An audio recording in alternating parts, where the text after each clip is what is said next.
चलो भाई शुरू करते हैं आज का टॉपिक।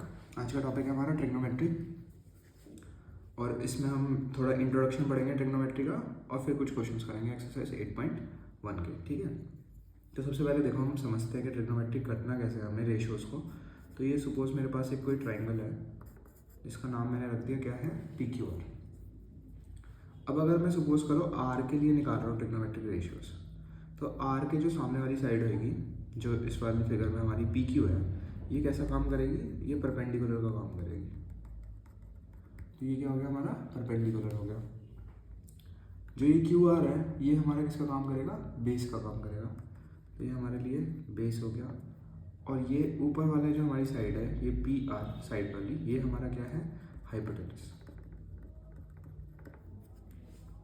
तो इन्हीं साइड्स का यूज़ करके हमें ट्रिग्नोमेट्रिक रेशियोज़ निकालने होते हैं। तो कैसे निकालेंगे, फॉर एग्जांपल अगर हमें 6 ट्रिग्नोमेट्रिक रेशियोज़ है हमारे पास, अगर सपोज करो हमें साइन R चाहिए। अब जो साइन होता है वो क्या होता है हमारा, परपेंडिकुलर अपॉन हाइपोटेनस, या हम बोल सकते हैं P/H। अब इसमें परपेंडिकुलर कौन है, PQ, तो हम बोल सकते हैं PQ अपॉन PR। ये हमारा क्या हो जाएगा, साइन R हो जाएगा। ऐसे ही अगर हमें cos R चाहिए, तो cos R क्या होता है, बेस अपॉन हाइपोटेनस। अब बेस क्या है हमारा, इस फिगर में QR है और हाइपोटेनस PR। नेक्स्ट है हमारा tan R। tan R जो हमारा होता है वो होता है परपेंडिकुलर अपॉन बेस। तो परपेंडिकुलर क्या है हमारा, PQ, और बेस है QR। तो ये तीन बेसिक हमारे रेशियोज होते हैं, साइन, कॉस और tan। और अगर हम ये तीन समझ लेते हैं तो इसी के रेसिप्रोकल करके हम तीन और निकाल सकते हैं। जो नेक्स्ट हमारे होते हैं वो होते हैं कोसेक। अगर हमें कोसिकेंट या कोसेक R निकालना है तो वो क्या हो जाता है, इसका रेसिप्रोकल हो जाता है, तो H/P। तो हम बोल सकते हैं PR अपॉन क्या हो जाएगा, PQ। ऐसे ही कॉस का रेसिप्रोकल क्या होता है, सेक। तो सेक R अगर हमें निकालना है तो क्या हो जाएगा, हाइपोटेनस अपॉन बेस, तो ये हो जाएगा PR अपॉन QR। और ऐसे ही tan का अगर हमें रेसिप्रोकल निकालना है कॉट R, तो हो जाएगा B/P और QR अपॉन PQ। तो ये 6 रेशियोज हैं। अब ये सब हमने देखे हैं एंगल R के लिए। एंगल R के लिए परपेंडिकुलर का काम ये कर रहा था और बेस का काम ये कर रहा था। लेकिन अगर इसी फिगर को अगर हम समझे थोड़ा सा और डिटेल में, तो हमने यही फिगर दोबारा से ड्रॉ कर लिया, PQR। अब अगर हम रेशियोज निकाल रहे हैं P के लिए, अगर हमें निकालना है साइन P, तो जो हमारा बेसिक फॉर्मूला है वो तो सेम ही रहने वाला है, परपेंडिकुलर अपॉन हाइपोटेनस, इसमें कोई चेंज नहीं होगा। मगर जो ये परपेंडिकुलर है ये चेंज हो जाएगा। P के लिए परपेंडिकुलर का काम कौन करेगा, ये QR करेगा।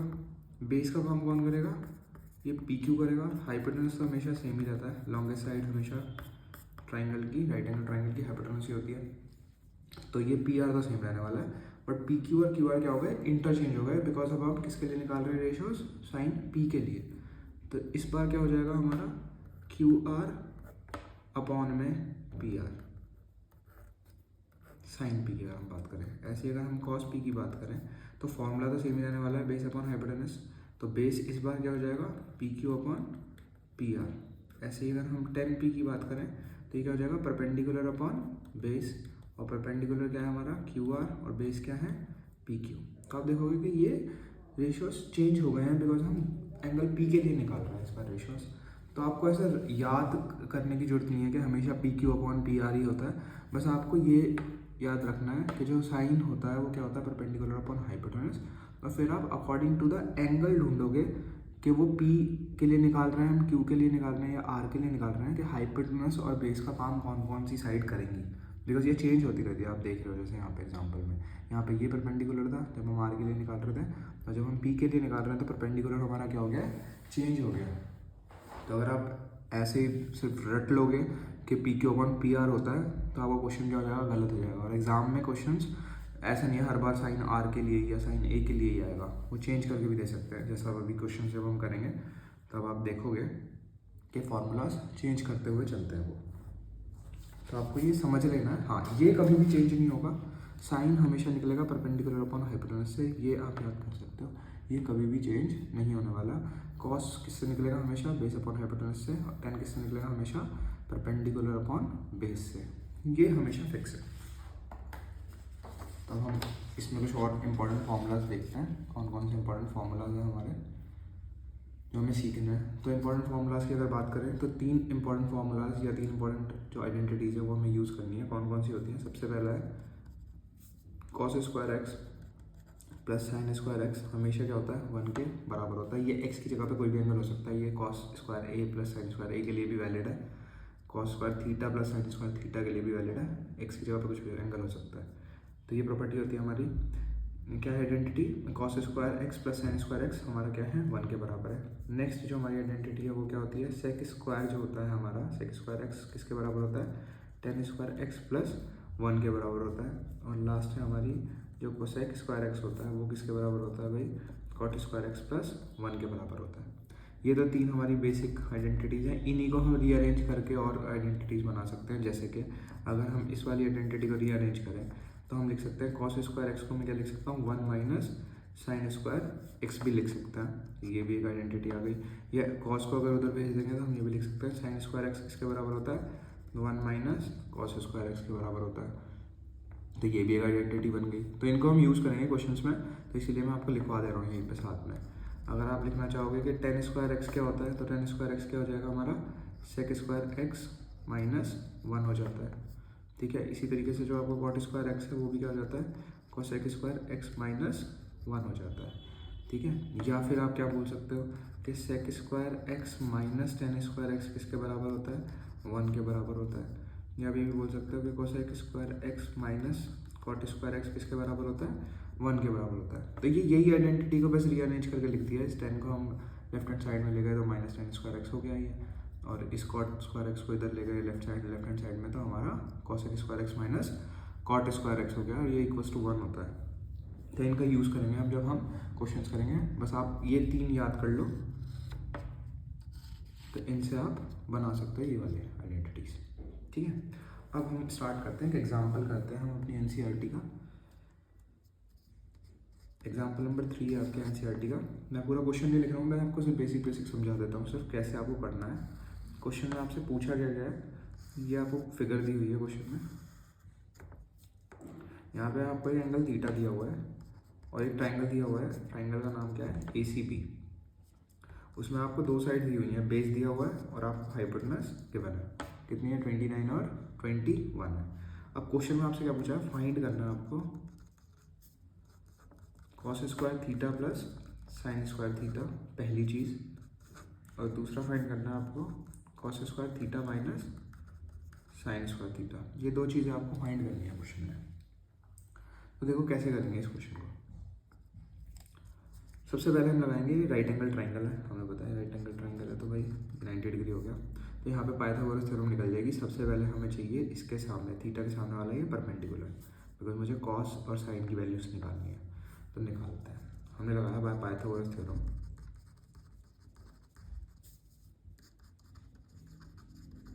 हम क्या बोल सकते हैं कि जो AC स्क्वायर होगा वो किसके बराबर होगा? AB square minus BC square के बराबर होगा। अब ये आया कहाँ से? ये वहीं से आया जो हमारा पाइथागोरस थ्योरम होता है। पाइथागोरस थ्योरम क्या बोलता है कि परपेंडिकुलर प्लस बेस का स्क्वायर इक्वल होता है हाइपोटेनस के स्क्वायर के। तो AC square plus BC square बराबर होगा AB स्क्वायर के। तो BC को हम राइट हैंड साइड पे ले गए हैं, बस वहाँ से हमने फॉर्मूला बना दिया। तो यहाँ से AC स्क्वायर की जो वैल्यू आ जाएगी वो क्या आ जाएगी? AB कितना है हमारा? 29 का स्क्वायर। BC कितना है? 21 का स्क्वायर। 29 का स्क्वायर क्या हो गया? 841। ये हो गया हमारा 441। वैल्यू कितनी आ गई? AC स्क्वायर की 400। तो हमें रूट चाहिए तो रूट ले लेंगे दोनों side. Taking root on both side हम क्या बोल सकते हैं कि AC की वैल्यू कितनी आ जाएगी? 20। 400 का रूट क्या होता है? 20 होता है। कैसे निकालते हैं? वैसे निकाल सकते हैं। 400 को हम 20 × 20 लिख सकते हैं, और जब ये पेयर बन जाता है तो बाहर एज अ सिंगल आइडेंटिटी हम निकाल लेते हैं इनको। तो ये हमारा हो जाएगा AC की वैल्यू 20। अब हमें क्या क्या चाहिए देखो क्वेश्चन के लिए। हमें चाहिए कॉस स्क्वायर थीटा और साइन स्क्वायर थीटा।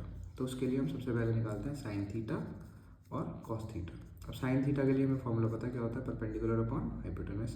परपेंडिकुलर की वैल्यू हमारी निकल चुकी है, कितनी आ गई है? 20। तो हम यहाँ पे पुट कर देंगे 20/29। ऐसे ही नेक्स्ट हमें चाहिए था कॉस थीटा। कॉस थीटा क्या होता है भाई हमारा? Base upon hypotenuse. बेस हमारा है 21, हाइपोटेनस है 29। तो यहाँ से हमारी वैल्यू निकल के आ गई साइन थीटा की और कॉस थीटा की। बस अब इन वैल्यूज़ को वहाँ पे पुट कर देंगे और हमारा आंसर आ जाएगा। देखो पुट कर देते हैं।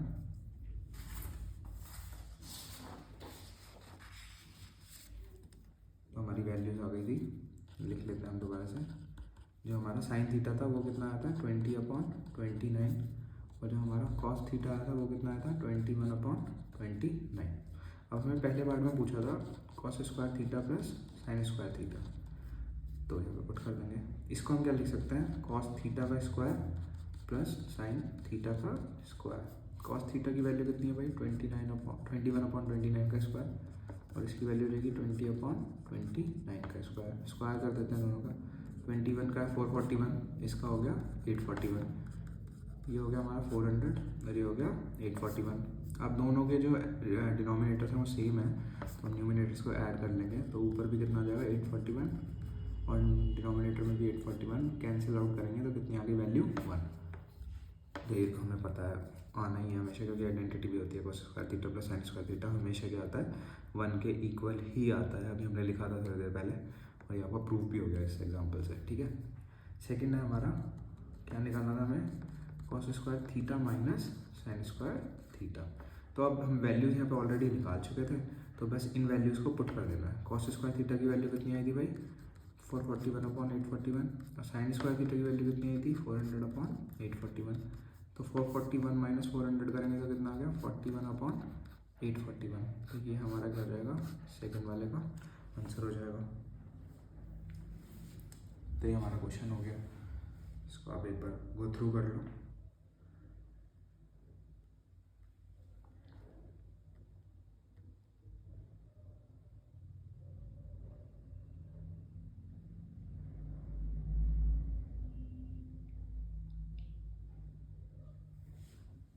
नेक्स्ट है इसके बाद हमारा एग्जाम्पल नंबर 4। अब एग्जाम्पल नंबर 4 भी हम देख लेते हैं, शॉर्ट में मैं आपको समझा देता हूँ। एग्जाम्पल नंबर 4 में आपको ये बोला हुआ है कि आपको tan a की वैल्यू जो दी हुई है वो क्या दे रखी है 1 दे रखी है, और आपको निकालना क्या है, फाइंड क्या करना है, फाइंड करना है आपको 2 sin a और cos a आपको फाइंड करना है। ठीक है, तो अब देखो कैसे करेंगे, ये प्रूफ करना है, equals to 1 I guess proof करना है आपको, तो हम इसको प्रूफ कर देंगे।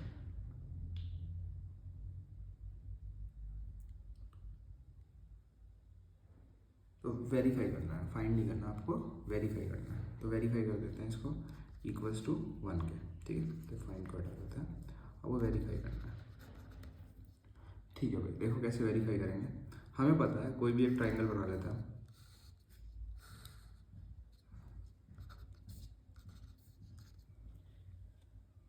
ठीक है, ये हमारा ट्राइंगल क्या आ गया ABC। अब इस ट्राइंगल का यूज़ करेंगे। देखो हमें पता है कि जो tan A होता है वो क्या होता है हमारा परपेंडिकुलर अपॉन बेस, और इसकी वैल्यू कितनी आ रही है 1, यानी कि AB/BC की जो वैल्यू है वो कितनी आ रही है 1। तो यहाँ से हम बोल सकते हैं AB और जो BC है वो दोनों क्या हो जाएंगे इक्वल हो जाएंगे, यानी कि ये दोनों क्या हो गए इक्वल हो गए। अब अगर ये दोनों इक्वल है तो लेट हमने कर लिया, सपोज कर लिया let AB equals to BC equals to क्या मान लिया हमने इसको, कोई भी कोफिशिएंट मान लिया कांस्टेंट k। तो अगर ये दोनों k और k है तो बाय पाइथागोरस थ्योरम हम क्या बोल सकते हैं, ये हाइपोटेनस क्या होगा भाई, हाइपोटेनस क्या होता है k² + k² is to AC²। तो 2k² इज टू क्या हो गया AC²। जब इनका रूट करोगे तो AC की वैल्यू क्या देगी √2k। तो इसकी वैल्यू क्या आ गई आपकी √2k वैल्यू आ गई। तो आप देखो इसको यूज़ करते हैं, यहाँ पे हम निकालेंगे यहाँ से क्या क्या चाहिए हमें, साइन और कॉस है। अब a की बात कर रहे हैं तो यहाँ से स्टार्ट करेंगे। इसके हमारा परपेंडिकुलर क्या है k और हाइपोटेनस क्या है हमारा √2k। तो साइन a की जो वैल्यू आएगी वो क्या आ गई हमारी परपेंडिकुलर अपॉन हाइपोटेनस k/√2k। तो जो इसकी वैल्यू आ गई वो आ गई 1/√2। ठीक है, ऐसे ही अगर हम cos a के लिए निकालेंगे तो cos a हमारा क्या हो जाएगा बेस अपॉन हाइपोटेनस, ये बेस है k और ये हाइपोटेनस है, तो बेस अपॉन हाइपोटेनस, इसकी वैल्यू भी क्या आ गई k/√2k, ये भी कैंसिल हो गई, ये कितनी आ गई हमारी 1/√2। ठीक है, अब दोनों हमारी क्या आ गई है वैल्यूज़ 1/√2 आ गई है। तो इसको हम सॉल्व कर देंगे, देखो कैसे करना है, यहाँ पे पुट कर देते हैं। तो यहाँ पुट कर दिया हमने 2 sin a cos a, values put कर दी 2, इसकी वैल्यू 1/√2, इसकी वैल्यू भी क्या है 1/√2। तो जो 2 है उसको बेसिकली हम क्या लिख सकते हैं √2 × √2, और नीचे 2 टाइम्स √2 है तो ये कैंसिल हो जाएगा, किसके इक्वल आ गया 1 के इक्वल आ गया और हमारी प्रॉपर्टी वेरी जो हमारा क्वेश्चन था वेरीफाई हो गया। इन्होंने ये बोला था कि 2 sin A into cos A equals to होना चाहिए किसके 1 के। तो ये हमारा वेरिफिकेशन डन हो गया।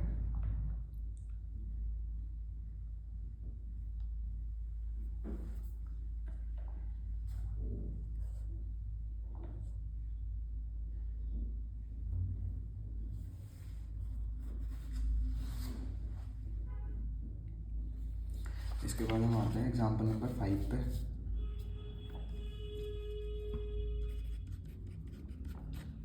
आपको सारे एग्जाम्पल्स भी करवा रहा हूँ बिकॉज जो बोर्ड एग्ज़ाम है उसमें बहुत सारे क्वेश्चंस जो होते हैं वो आप देखोगे कि एग्जाम्पल से आ जाता है, और एग्जाम्पल करना आपके लिए बहुत इंपॉर्टेंट है हर चैप्टर में से, not just trigonometry. Her chapter के एग्जाम्पल्स आप ज़रूर से करें और उससे रिलेटेड थोड़े से एक्स्ट्रा क्वेश्चंस भी आपको पढ़ने पड़ेंगे बिकॉज जो बोर्ड का पेपर है वो 80% पेपर जो आपका NCERT बेस्ड है। आना तो सिलेबस पूरा NCERT बेस्ड है, बट आपको कुछ क्वेश्चंस एक्स्ट्रा मिल जाएंगे जो आपके बुक में नहीं होंगे। ठीक है, तो जो स्टूडेंट टारगेट कर रहे हैं 90+ का, तो उन्हें एक्स्ट्रा क्वेश्चंस और एग्जाम्पल्स तो बहुत अच्छे से करने ही पड़ेंगे। और बिल्कुल भी डिफ़िकल्ट नहीं है अगर आप लॉजिकली समझ के, अगर आपका इंट्रोडक्शन पार्ट सब टॉपिक्स का क्लियर है तो आप बहुत आराम से अच्छे स्कोर कर सकते हो। बोर्ड का एग्ज़ाम बहुत आसान आता है अगर आपकी प्रिपरेशन उस लेवल की है तो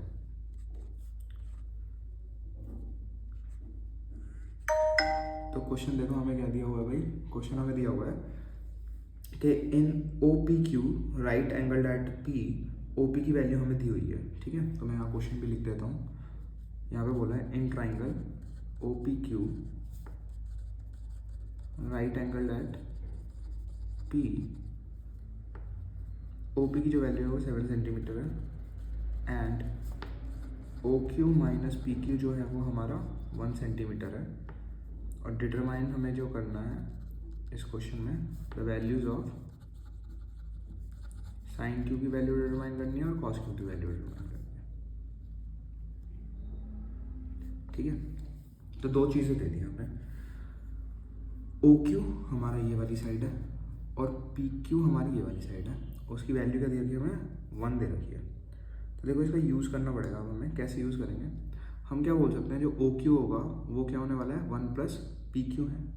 ठीक है, तो आप यहाँ पे लेट कर सकते हो, लेट कर लो। PQ को क्या मान लिया आपने x मान लिया, तो अगर PQ x है तो आपका OQ क्या हो जाएगा 1 + x हो जाएगा। ठीक है, और OP या PO हमें ऑलरेडी गिवन है तो इसको हमने क्या मान लिया x, इसलिए क्या बोल सकते हैं हम 1 + x। अब हम x की वैल्यू निकालते हैं। पाइथागोरस थ्योरम लगा देता हूँ। पाइथागोरस थ्योरम क्या बोलती है भाई कि PQ का स्क्वायर प्लस PO का स्क्वायर किसके इक्वल आना चाहिए OQ के स्क्वायर के। तो उसको हम यहाँ पे यूज़ करते हैं। x स्क्वायर प्लस 7 का स्क्वायर इक्वल होना चाहिए 1 + x के स्क्वायर के। तो यहाँ से बोल सकते हैं x स्क्वायर प्लस 49 इक्वल होगा a + b का होल स्क्वायर लगा देंगे तो 1 + x स्क्वायर प्लस 2x। अब ये x स्क्वायर इधर भी है, x स्क्वायर इधर भी है, दोनों का साइन सेम है। अपोजिट साइड्स पे होते हैं, right hand side left hand side पे साइन सेम होता है तो हम कट कर सकते हैं। और यहाँ से हम बोल सकते हैं 48 - 1 = क्या आ जाएगा 2x। तो 48 = क्या आ गया 2x। तो x की जो वैल्यू हो गई वो कितनी हो गई हमारी 24। अब सेंटीमीटर में तो सेंटीमीटर हो जाएगा। ठीक है, कितनी वैल्यू आ गई हमारी 24 सेंटीमीटर। तो अगर ये वाला हमारा 24 सेंटीमीटर है तो ये ऑब्वियस सी बात है x + 1 है तो ये कितना हो जाएगा 25 हो जाएगा। और पाइथागोरस थ्योरम से भी दिख रहा है 24 का स्क्वायर होता है 576 प्लस 49 करेंगे 7 का स्क्वायर जो होता है तो हो जाएगा 625। तो 25 आ गया हमारा। हमसे वैल्यू क्या क्या पूछी गई थी साइन क्यू, तो सबसे पहले ढूंढते हैं साइन क्यू। तो ये हमारा क्यू है, तो अगर मुझे साइन क्यू चाहिए तो फॉर्मूला तो सेम ही रहने वाला है perpendicular upon hypotenuse, but Q के लिए परपेंडिकुलर का काम कौन करेगा OP। तो ये 7 हो गया और हाइपोटेनस क्या है 25। तो यहाँ से आपकी साइन क्यू की वैल्यू आ गई 7/25। ऐसे ही आपको निकालना है कॉस क्यू। तो कॉस क्यू के लिए काम क्या होता है बेस अपॉन हाइपोटेनस हमारा रेशियो का फॉर्मूला है तो हम निकाल लेंगे। बेस हमारा कितना है 24, हाइपोटेनस कितना हमारा 25, तो हमारी वैल्यू आ गई 24/25। तो हमारे पास कॉस क्यू भी आ गया और साइन क्यू भी आ गया, यही हमें फाइंड करने थे क्वेश्चन में। तो बहुत आराम से हमने क्वेश्चन फाइंड कर लिए हैं। 3 एग्जाम्पल्स मैंने आपको कराए हैं, तीनों एग्जाम्पल बहुत इंपॉर्टेंट है और 3 एग्जाम्पल्स आप अच्छे से प्रैक्टिस कर लेना कि बिकॉज एग्ज़ाम से पहले, और अभी आपके प्री बोर्ड्स भी चल रहे होंगे बहुत सारे स्कूल्स में। तो अगर आपको ट्रिग्नोमेट्री में प्रॉब्लम है तो आप इस वीडियो को ज़रूर देख लो। और अभी हम स्टार्ट करने वाले हैं एक्सरसाइज 8.1।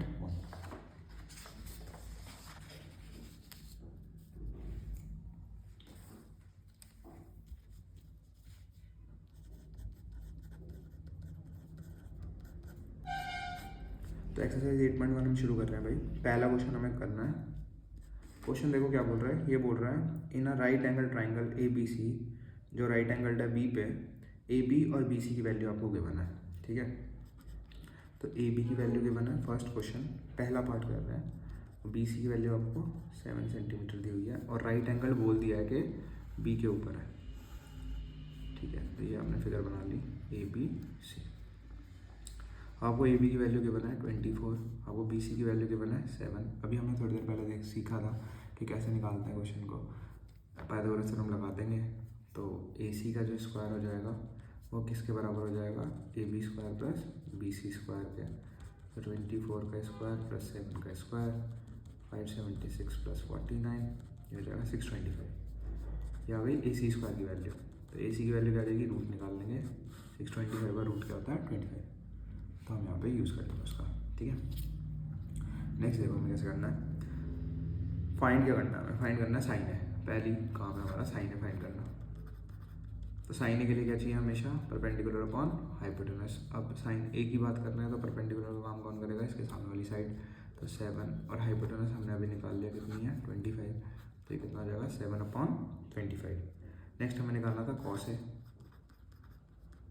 तो जो कॉस ए होता है वो क्या होता है, बेस अपॉन हाइपोटेनस।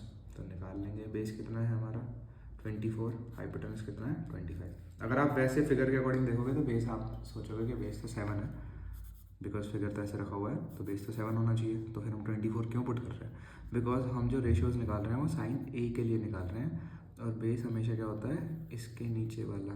तो एंगल ए के लिए बेस का काम ये करेगा, अगर सी के लिए निकाल रहे होते तो बेस का काम ये करता। तो इसमें कन्फ्यूजन अगर आपको थी पहले तो अब कन्फ्यूजन नहीं होनी चाहिए, बिकॉज आपको लॉजिक समझ आ गया कि हम बेस क्यों पुट कर रहे हैं 24। बेस हम इसलिए पुट कर रहे हैं बिकॉज हम एंगल ए के लिए निकाल रहे हैं, ये बहुत इंपॉर्टेंट है। तो इसमें आप कंफ्यूज मत होना होगा आज के बाद।